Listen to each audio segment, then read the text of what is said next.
यथार्थ गीता श्रीमद् भगवत गीता अथ पंचदशो अध्याय। महापुरुषों ने संसार को विभिन्न दृष्टांतों से समझाने का प्रयास किया है। किसी ने इसी को भवाटवी कहा तो किसी ने संसार सागर कहा। अवस्था भेद से इसी को भवनदी और भवकूप भी कहा गया और कभी इसकी तुलना गोपद से की गई, अर्थात जितना इंद्रियों का आयतन है उतना ही संसार है। और अंत में ऐसी भी अवस्था आई कि नाम लेत भव सिंधु सुखाहीन, भव सिंधु भी सूख गया। क्या संसार में ऐसे समुद्र हैं? योगेश्वर श्री कृष्ण ने भी संसार को समुद्र और वृक्ष की संज्ञा दी। अध्याय 12 में उन्होंने कहा, जो मेरे अनन्य भक्त हैं उनका संसार समुद्र से शीघ्र ही उद्धार करने वाला होता हूं। यहां प्रस्तुत अध्याय में योगेश्वर श्री कृष्ण कहते हैं कि संसार एक वृक्ष है। इसको काटते हुए ही योगी जन उस परम पद को खोजते हैं। देखें, श्री भगवान उवाच।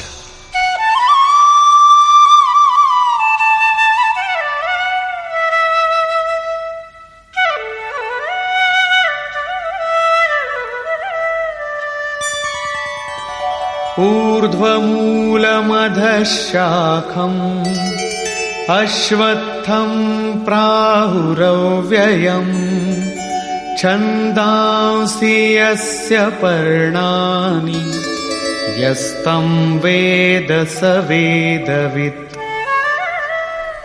अर्जुन, ऊर्ध्व मूलम, ऊपर को परमात्मा ही जिसका मूल है, अधः शाखम, नीचे प्रकृति ही जिसकी शाखाएं हैं, ऐसे संसार रूपी पीपल के वृक्ष को अविनाशी कहते हैं। वृक्ष तो अश्व अर्थात कल तक भी रहने वाला नहीं, जब चाहे कट जाए, किंतु है अविनाशी। श्री कृष्ण के अनुसार अविनाशी दो हैं, एक संसार रूपी वृक्ष अविनाशी और दूसरा उससे भी परे परम अविनाशी। वेद इस अविनाशी संसार विटप के पत्ते कहे गए हैं। जो पुरुष इस संसार रूपी वृक्ष को अर्थात देखते हुए विदित कर लेता है वो वेद का ज्ञाता है। जिसने उस संसार वृक्ष को जाना है उसने वेद को जाना है, न कि ग्रंथ पढ़ने वाला। पुस्तक पढ़ने में तो उधर बढ़ने की प्रेरणा मात्र मिलती है, पत्तों के स्थान पर वेद की क्या आवश्यकता है।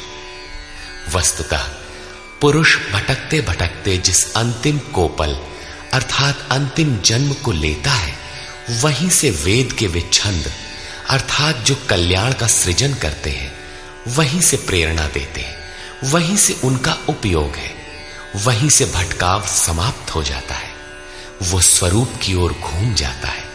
तथा अधश्चोर्ध्वं प्रसृतास्तस्य शाखा गुणप्रवृद्धा विषयप्रवाला अधश्च मूलान्यनुसन्ततानि कर्मानुबन्धीनि मनुष्यलोके। उस संसार वृक्ष की तीनों गुणों के द्वारा बढ़ी हुई विषय और भोग रूप कोपलों वाली शाखाएं नीचे और ऊपर सर्वत्र फैली हुई है। नीचे की ओर कीट पतंग पर्यंत और ऊपर देव भाव से लेकर ब्रह्मा पर्यंत सर्वत्र फैली हुई है, तथा केवल मनुष्य योनि में कर्मों के अनुसार बांधने वाली है। अन्य सभी योनियां भोग भोगने के लिए है। मनुष्य योनि ही कर्मों के अनुसार बंधन तैयार करती है।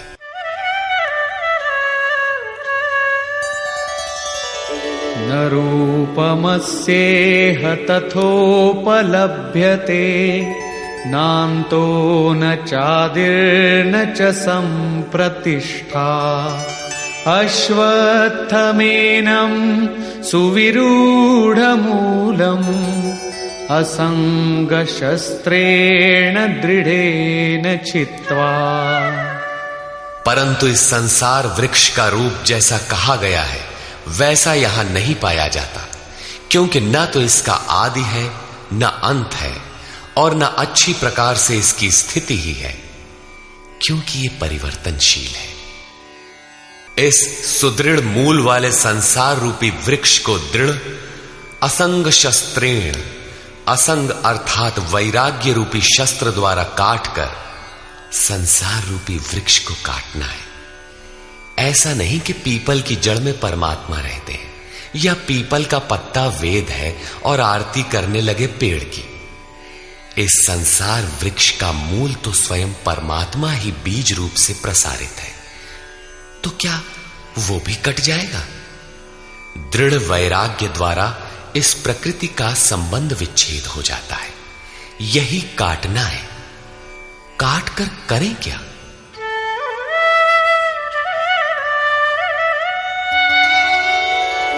ततः पदं तत्परिमार्गितव्यम्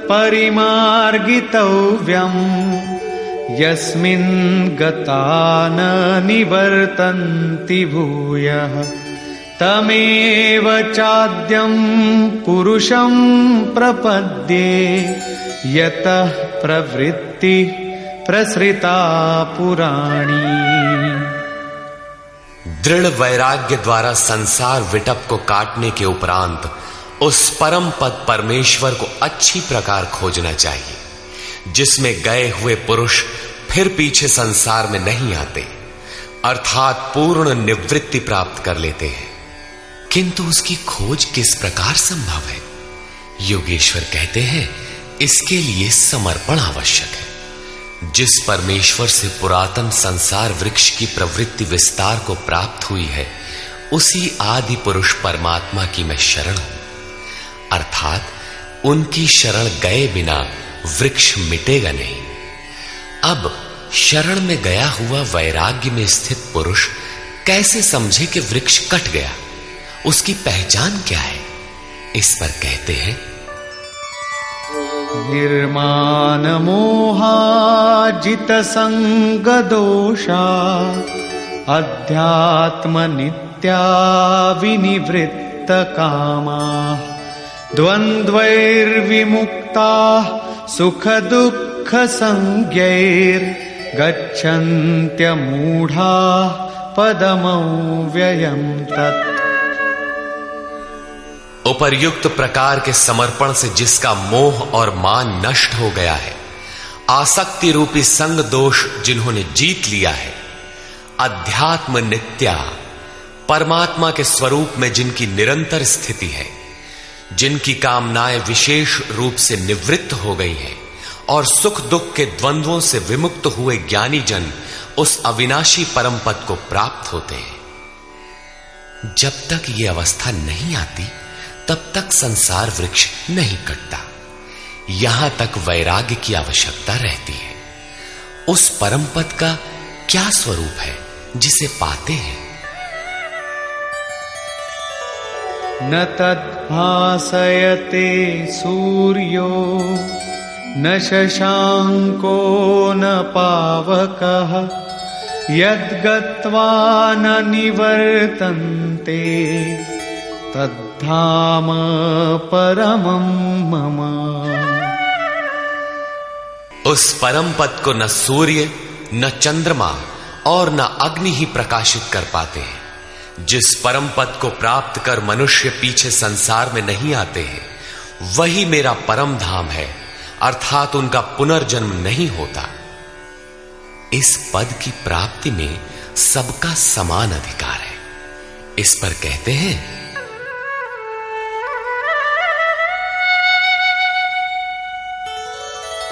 ममैवांशो जीवलोके जीवभूतः सनातनः मनः षष्ठानीन्द्रियाणि प्रकृतिस्थानि कर्षति।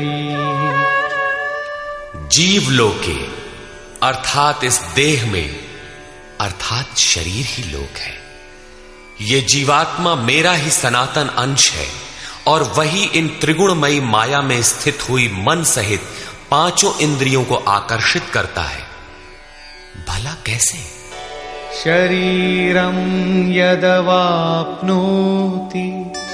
यच्चाप्युत्क्रामतीश्वरः गृहीत्वैतानि संयाति वायुर्गन्धानि वाशयात्। जिस प्रकार वायु गंध के स्थान से गंध को ग्रहण करके ले जाता है, ठीक उसी प्रकार देह का स्वामी जीवात्मा जिस पहले शरीर को त्यागता है, उससे मन और 5 ज्ञानेंद्रियों के कार्यकलापों को ग्रहण करके अर्थात आकर्षित करके साथ लेकर फिर जिस शरीर को प्राप्त होता है उसमें जाता है।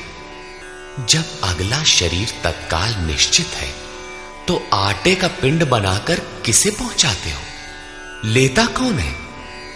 इसीलिए श्री कृष्ण ने अर्जुन से कहा था कि ये अज्ञान तुझे कहां से उत्पन्न हो गया कि पिंडोदक क्रिया लुप्त हो जाएगी। वहां जाकर करता क्या है? मन सहित 6 इंद्रियां कौन है? श्रोत्रं चक्षुः स्पर्शनं च रसनं घ्राणमेव च अधिष्ठाय मनश्चायं विषयानुपसेवते।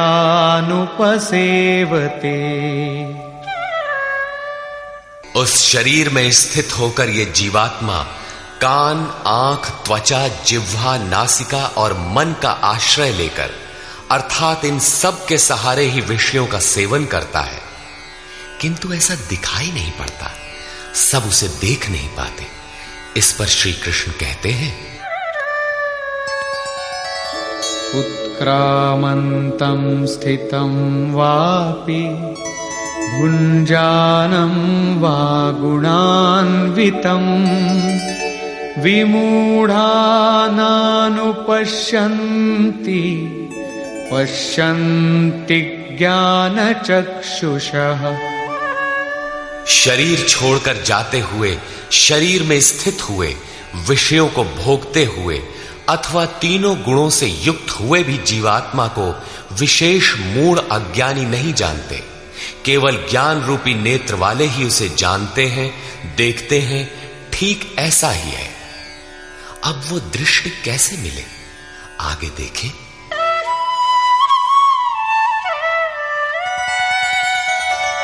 यतन्तो योगिनश्चैनं पश्यन्त्यात्मन्यवस्थितं यतन्तोऽप्यकृतात्मानो नैनं पश्यन्त्यचेतसः। योगी जन अपने हृदय में चित्त को सब ओर से समेट इस आत्मा को यत्न करते हुए ही प्रत्यक्ष देखते हैं, किंतु अकृतार्थ आत्मा वाले अर्थात मलिन अंतःकरण वाले अज्ञानी जन यत्न करते हुए भी इस आत्मा को नहीं जानते, क्योंकि उनका अंतःकरण बाह्य प्रवृत्तियों में अभी बिखरा है। चित्त को सब ओर से समेटकर अंतरात्मा में यत्न करने वाले भाविक जन ही उसे पाने के योग्य होते हैं। अतः अंतःकरण से सतत सुमिरण आवश्यक है। अब उन महापुरुषों के स्वरूप में जो विभूतियां पाई जाती हैं, जो पीछे बता भी आए हैं, उन पर प्रकाश डालते हैं।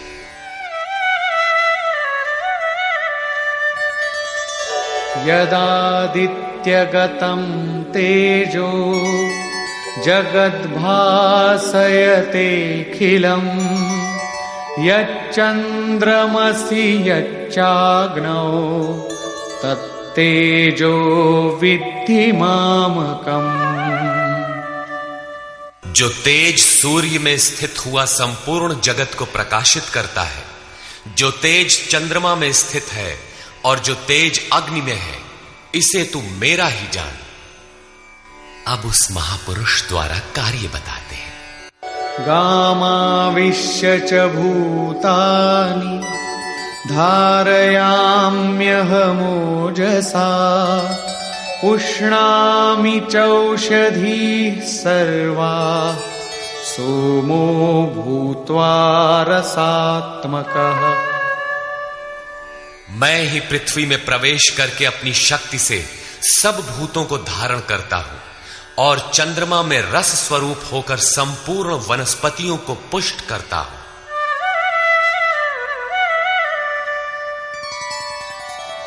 अहं वैश्वानरो भूत्वा प्राणिनां देहमाश्रितः प्राणापानसमायुक्तः पचाम्यन्नं चतुर्विधम्।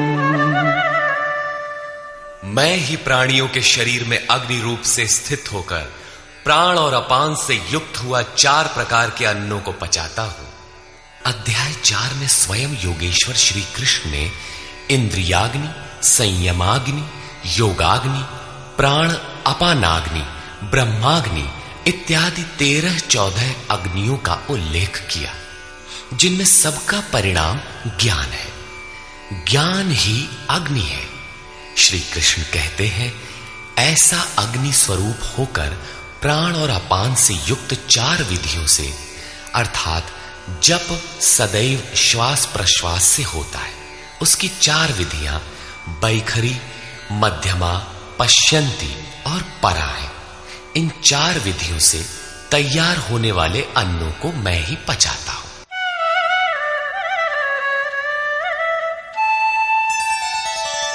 सर्वस्य चाहं हृदि सन्निविष्टो मत्तः स्मृतिर्ज्ञानमपोहनञ्च वेदैश्च सर्वैरहमेव वेद्यो वेदान्तकृद्वेदविदेम चाहम्। मैं ही सब प्राणियों के हृदय में अंतर्यामी रूप से स्थित हूं। मुझसे ही स्वरूप की स्मृति होती है। स्मृति के साथ ही ज्ञान अर्थात साक्षात्कार और अपोहनम अर्थात बाधाओं का शमन मुझ इष्ट से ही होता है। सब वेदों द्वारा मैं ही जानने योग्य हूं। वेदांत का कर्ता अर्थात वेदस्य अंतः सह वेदांत, वेद की अंतिम स्थिति का कर्ता मैं ही हूं और वेदविद भी मैं ही हूं अर्थात वेद का ज्ञाता। अध्याय के आरंभ में उन्होंने कहा था कि संसार वृक्ष है, ऊपर परमात्मा मूल और नीचे प्रकृति पर्यंत शाखाएं हैं।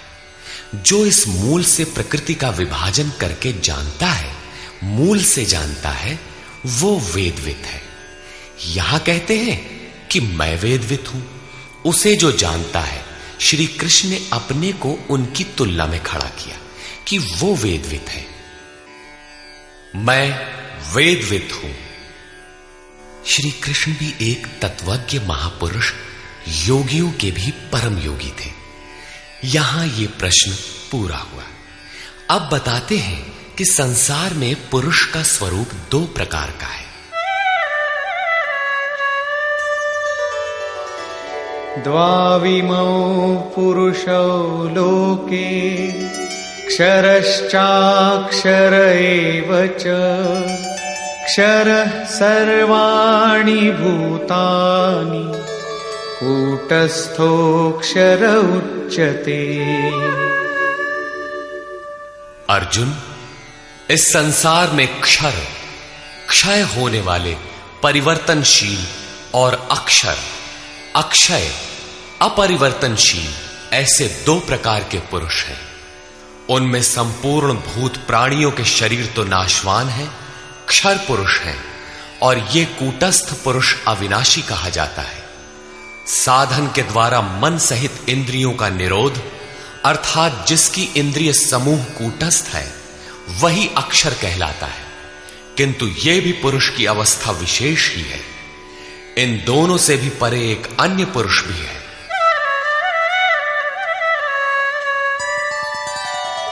उत्तमः पुरुषस्त्वन्यः परमात्मेत्युदाहृतः यो लोकत्रयमाविश्य बिभर्त्यव्यय ईश्वरः।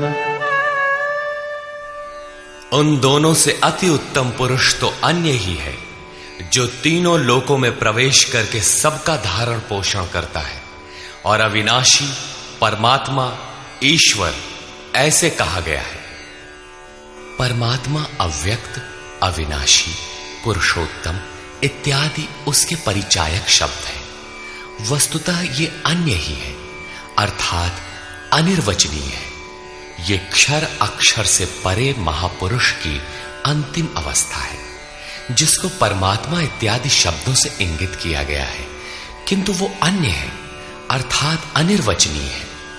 उसी स्थिति में योगेश्वर श्री कृष्ण अपना भी परिचय देते हैं, यथा यस्मात्क्षरमतीतोऽहम् अक्षरादपि चोत्तमः अतोऽस्मि लोके वेदे च प्रथितः पुरुषोत्तमः। उपर्युक्त नाशवान परिवर्तनशील क्षेत्र से सर्वथा अतीत हूं और अक्षर अविनाशी कूटस्थ पुरुष से भी उत्तम हूं, इसलिए लोक और वेद में पुरुषोत्तम नाम से प्रसिद्ध हूं।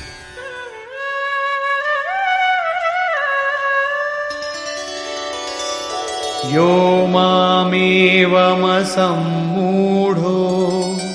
जानाति पुरुषोत्तमम् स सर्वविद् भजति माम् सर्वभावेन भारत। हे भारत, जैसा कि ऊपर कहा गया है कि इस प्रकार जो ज्ञानी पुरुष मुझ पुरुषोत्तम को साक्षात जानता है, वो सर्वज्ञ पुरुष सब प्रकार से मुझ परमात्मा को ही भजता है। वो मुझसे विलग नहीं है।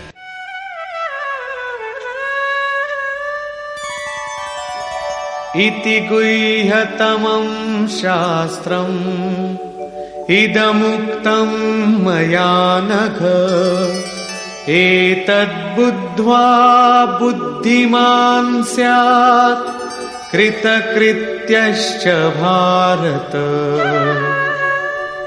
हे निष्पाप अर्जुन, इस प्रकार ये अति गोपनीय शास्त्र मेरे द्वारा कहा गया। इसको तत्व से जानकर मनुष्य पूर्ण ज्ञाता और कृतार्थ हो जाता है।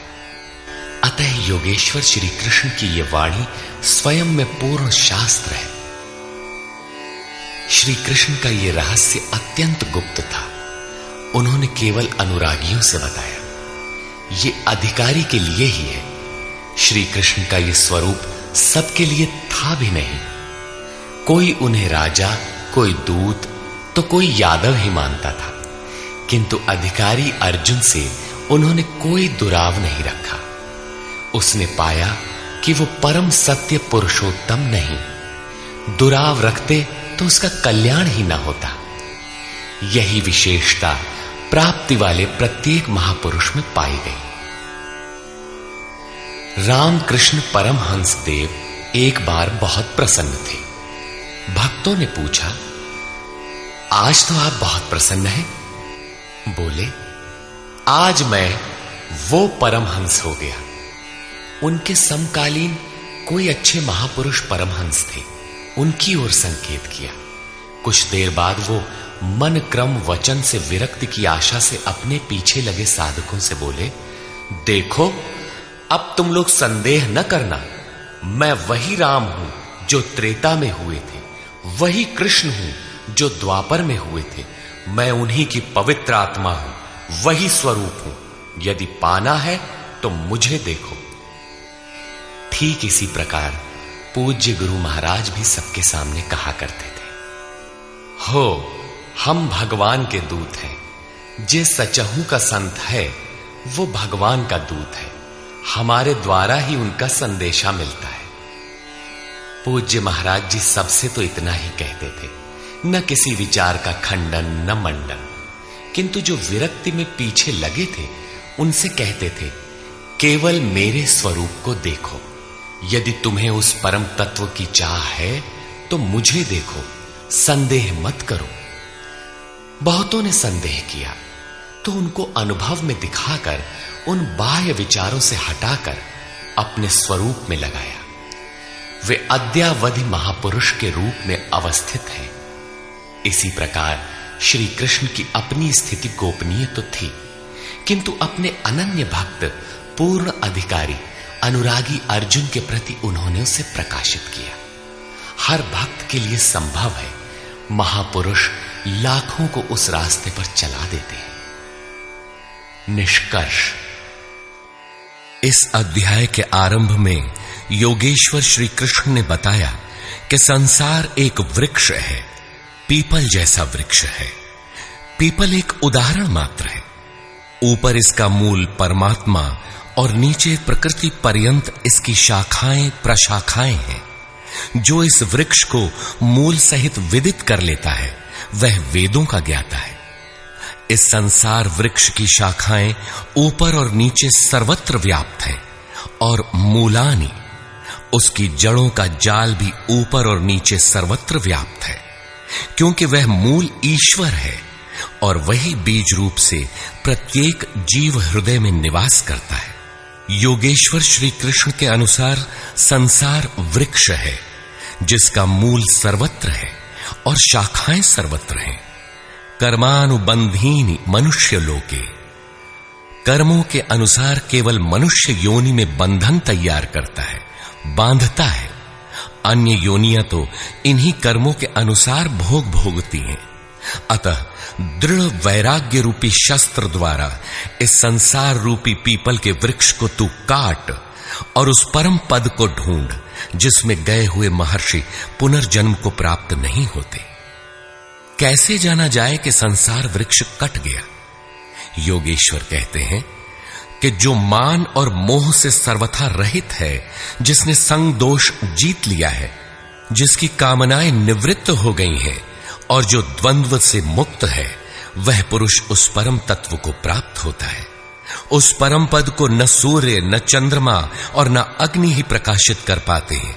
वह स्वयं प्रकाश रूप है जिसमें गए हुए पीछे लौटकर नहीं आते। वह मेरा परम धाम है जिसे पाने का अधिकार सबको है, क्योंकि यह जीवात्मा मेरा ही शुद्ध अंश है। शरीर का त्याग करते समय जीवात्मा मन और पांचों ज्ञानेंद्रियों के कार्यकलापों को लेकर नए शरीर को धारण करता है। संस्कार सात्विक है तो सात्विक स्तर पर पहुंच जाता है, राजसी है तो मध्यम स्थान पर और तामसी रहने पर जघन्य योनियों तक पहुंच जाता है तथा इंद्रियों के अधिष्ठाता मन के माध्यम से विषयों को देखता और भोगता है। यह दिखाई नहीं पड़ता, इसे देखने की दृष्टि ज्ञान है। कुछ याद कर लेने का नाम ज्ञान नहीं है। योगी जन हृदय में चित्त को समेटकर प्रयत्न करते हुए ही उसे देख पाते हैं। अतः ज्ञान साधन गम्य है। हां, अध्ययन से उसके प्रति रुझान उत्पन्न होती है। संशय युक्त अकृतात्मा लोग प्रयत्न करते हुए भी उसे देख नहीं पाते। यहां प्राप्ति वाले स्थान का चित्रण है। अतः उस अवस्था की विभूतियों का प्रवाह स्वाभाविक है। उन पर प्रकाश डालते हुए योगेश्वर श्री कृष्ण कहते हैं कि सूर्य और चंद्रमा में मैं ही प्रकाश हूं, अग्नि में मैं ही तेज हूं, मैं ही प्रचंड अग्नि रूप से 4 विधियों से परिपक्व होने वाले अन्न को पचाता हूं। श्री कृष्ण के शब्दों में अन्न एकमात्र ब्रह्म है। अन्नम ब्रह्मेति व्यजानात्, जिसे प्राप्त कर यह आत्मा तृप्त हो जाती है। बैखरी से परापर्यंत अन्न पूर्ण परिपक्व होकर पच जाता है, वह पात्र भी खो जाता है। इस अन्न को मैं ही पचाता हूं, अर्थात सद्गुरु जब तक रथी न हो तब तक यह उपलब्धि नहीं होती। इस पर बल देते हुए योगेश्वर श्री कृष्ण पुनः कहते हैं कि संपूर्ण प्राणियों के अंतर्देश में स्थित होकर मैं ही स्मृति दिलाता हूं। जो स्वरूप विस्मृत था उसकी स्मृति दिलाता हूं। स्मृति के साथ मिलने वाला ज्ञान भी मैं ही हूं। उसमें आने वाली बाधाओं का निदान भी मुझसे होता है। मैं ही जानने योग्य हूं और विदित हो जाने के बाद जानकारी का अंत करता भी मैं ही हूं। कौन किसे जाने? मैं वेदवित हूं। अध्याय के प्रारंभ में कहा, जो संसार वृक्ष को मूल सहित जानता है वह वेदविद है, किंतु उसको काटने वाला ही जानता है। यहां कहते हैं मैं भी वेदविद हूं। उन वेदविदों में अपनी भी गणना करते हैं। अतः श्री कृष्ण भी यहां वेदविद पुरुषोत्तम है, जिसे पाने का अधिकार मानव मात्र को है। अंत में उन्होंने बताया कि लोक में 2 प्रकार के पुरुष हैं। भूतादिकों के संपूर्ण शरीर क्षर है। मन की कूटस्थ अवस्था में यही पुरुष अक्षर है, किंतु है द्वंद्वात्मक और इससे भी परे जो परमात्मा, परमेश्वर, अव्यक्त और अविनाशी कहा जाता है, वह वस्तुतः अन्य ही है। यह क्षर अक्षर से परे वाली अवस्था है। यही परम स्थिति है। इससे संगत करते हुए कहते हैं कि मैं भी क्षर अक्षर से परे वही हूं, इसलिए लोग मुझे पुरुषोत्तम कहते हैं। इस प्रकार उत्तम पुरुष को जो जानते हैं, वे ज्ञानी भक्तजन सदैव सब ओर से मुझे ही भजते हैं। उनकी जानकारी में अंतर नहीं है। अर्जुन, यह अत्यंत गोपनीय रहस्य मैंने तेरे प्रति कहा। प्राप्ति वाले महापुरुष सबके सामने नहीं कहते, किंतु अधिकारी से दुराव भी नहीं रखते। अगर दुराव करेंगे तो वह पाएगा कैसे? इस अध्याय में आत्मा की 3 स्थितियों का चित्रण क्षर, अक्षर और अति उत्तम पुरुष के रूप में स्पष्ट किया गया, जैसा इससे पहले किसी अन्य अध्याय में नहीं है। अतः ओम तत्सदिति श्रीमद्भगवद गीता सूपनिषत्सु ब्रह्म विद्यायाम योग शास्त्रे श्री कृष्ण अर्जुन संवादे पुरुषोत्तम योगो नाम 15 अध्यायः। इस प्रकार स्वामी अड़गड़ानंद कृत श्रीमद्भगवद गीता के भाष्य यथार्थ गीता का 15वां अध्याय पूर्ण होता है। हरि ओम तत्सत्।